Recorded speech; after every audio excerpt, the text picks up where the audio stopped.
everyone, and welcome back to my channel, or welcome to my channel if you're new. Hi, I'm Mind. So today's video is part 2 of my top decks of 2024. I'm hoping I said that in the previous one because for some reason I seem to be saying 2025 already. We're not even there yet, but this is part 2 of my top decks. So this is the Oracle decks that I used the most, I feel, this year, or the ones that I loved on that little bit more than my other decks, but shh, we won't say nothing to them because I love all of my decks. So grab a comfy cozy blanket. I will link my tarot decks below that video if you want to watch it. And yeah, let's go see what were my top decks of 2024. These aren't in any particular order. I'm not doing top 5, top 10, top 20 or anything like that. I'm literally just showing you the decks that I really loved this year. Doesn't matter if they came out this year, if I bought them this year, if I bought them 2 years ago, 10 years, it doesn't matter. These are just the decks that made a huge appearance in my practice this year. Okay, so I had to roll up my sleeves for this, so this seems to be like, you know, a big job here. But okay, so I have 2 decks here. They're by the same creator. I believe they both came out this year, but I had to mention them because you guys know how much I love these decks. And it is the Seasons of the Witch, Litha and Llamas Oracle. And I'm just going to show them both side by side. The lighting is not in my favor, so this one is our Llamas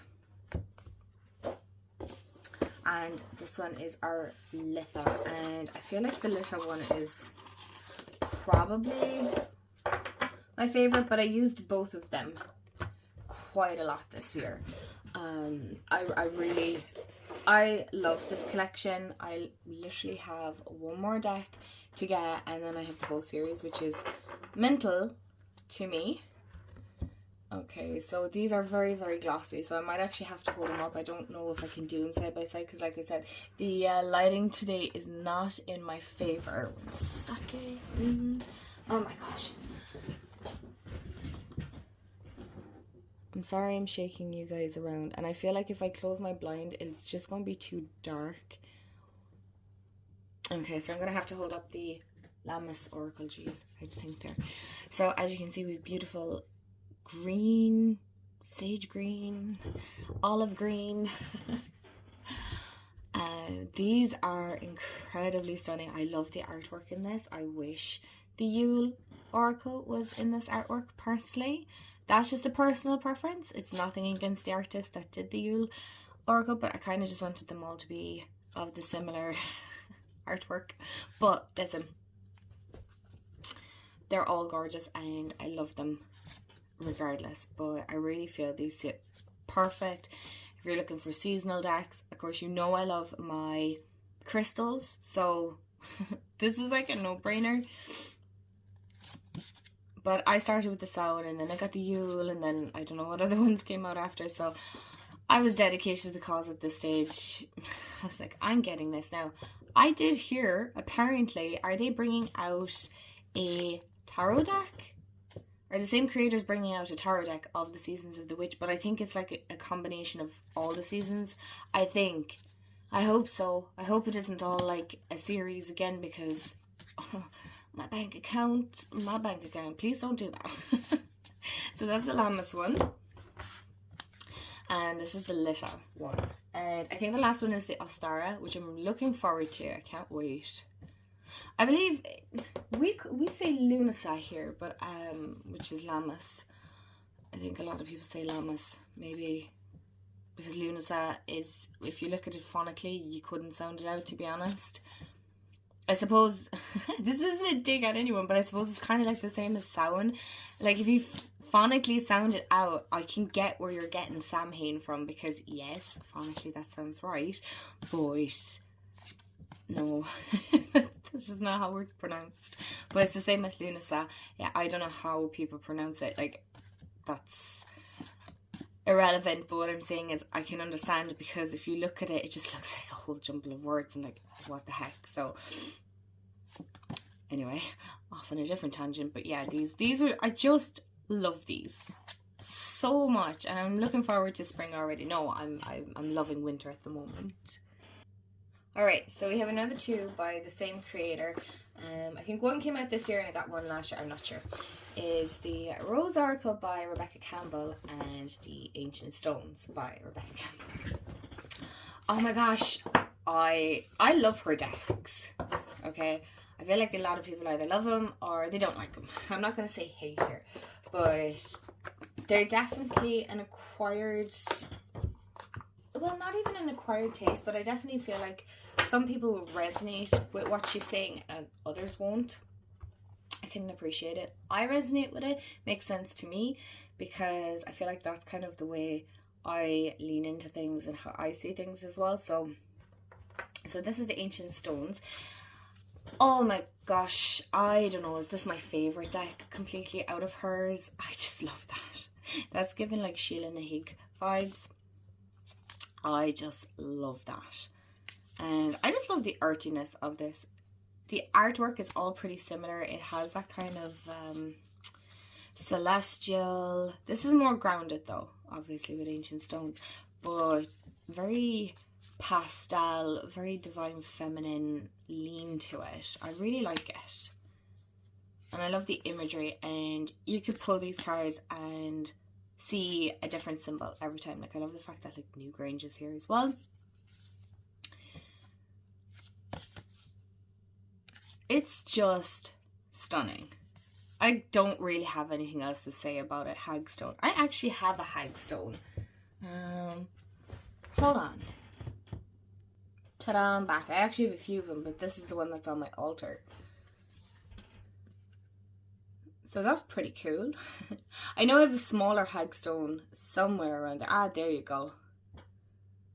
This looks like a double there, but I don't know. I'll put my Hagstone on the gingerbread man. I don't know where my other one is. It's around here somewhere. It is around there somewhere, but yeah. So that's the Ancient Stone one. I use this a lot with a lot of my earthy decks. And then the Rose Oracle. I use this a lot more for when I need them gentler readings, right? This is very, very feminine. There's no denying that. It's just beautiful feminine energy, that intuitive nurturing, taking care of yourself, really leaning into that more the higher chakras if you work with chakras. Alright, it definitely leans into a much softer, taking it easy, be gentle, self-love, sunshine and rainbows as such. It's not really sunshine and rainbows, but it is a case of where it's far more gentle. And like I said, the only way I can really describe it is just that pure divine feminine energy and the sacredness of like even women's circles or connecting with other women, and it's so wholesome and it's so beautiful, and it's just rooted in that like mothering nature nurturing kind of. You do have that influence of Mother Mary, not from the religious aspect, but if we can remove the religion from what Mother Mary stands for, she's really the embodiment of unconditional love, and there's nothing more beautiful than unconditional love from a mother. So anyway, that is, and grandmothers, you know what I mean? So anyway, I could go off on a whole tangent about all of this, but not today. And kind of sticking with that divine feminine energy, this was a deck that I got at the start of the year and I'm obsessed with it. I love this deck so much. I love the fact that we have a Brigid deck now, and that this is created in Ireland by Irish creators and whatnot, and so many of you picked it up, and yeah, there's nothing else I can say. It's truly stunning. I will try and remember to link where you can get this deck,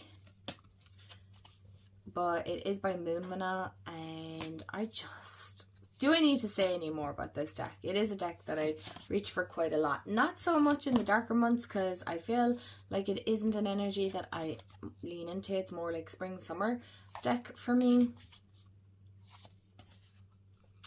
And I just love the keywords.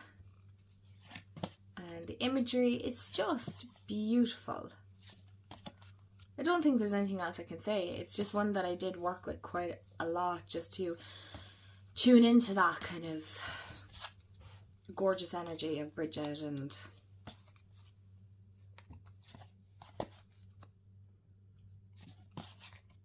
the many facets that she had. And yeah, it's a very colourful deck as well. One that kind of initially surprised me that I reached for quite a lot this year was the Tree of Life Oracle. Gets what I wanted to ask. Does anybody know any tarot decks that would kind of tie in really nicely with this whole Kabbalah, is that how you pronounce it? Information and things like that. I find these, I can't remember, did I use this with the Starman Tarot? I think they worked beautiful, if I remember correctly. If I used those two, they worked wonderful together. But this one really surprised me because I have a book on the Tree of Life, and it's something that I want to actually look into next year and lean into and kind of learn a bit more. Than I didn't do as much study on any topics this year as I would have liked.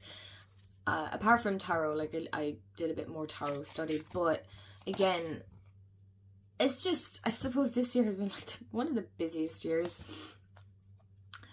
and there's been a lot going on. So I feel like I really want to learn more about the Tree of Life and Kabbalah and stuff like that. It's very interesting, and the interconnectedness of everything, and yeah, so connection, how everything is connected, and so you have your Tree of Life, your middle pillar, and then the major arcana is brought into this, and there's a lot. Like, it's not a massive deck. Is it 44 cards?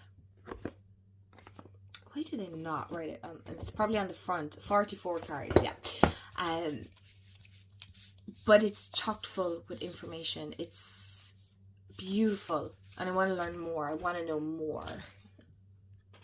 And last but certainly not least is The Rooted Woman by Sharon Blackie.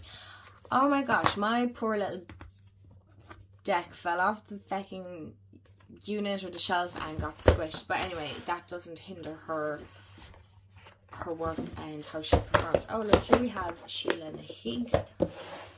I'll leave that there so you guys can see it. So they're the backs, they're stunning. I love this. I was very fortunate that I was able to pick up If Women Rose Rooted second hand. I still have to make my way through that book. We're not going to get into that. Sorry, the Banshee. I think I want to do reading the book and kind of working with this deck side by side. I feel like this will work really well. Obviously, this deck was created with that book in mind. And I just fell in love with this, and I love the messages, and I love the intuitive messages that I get from it.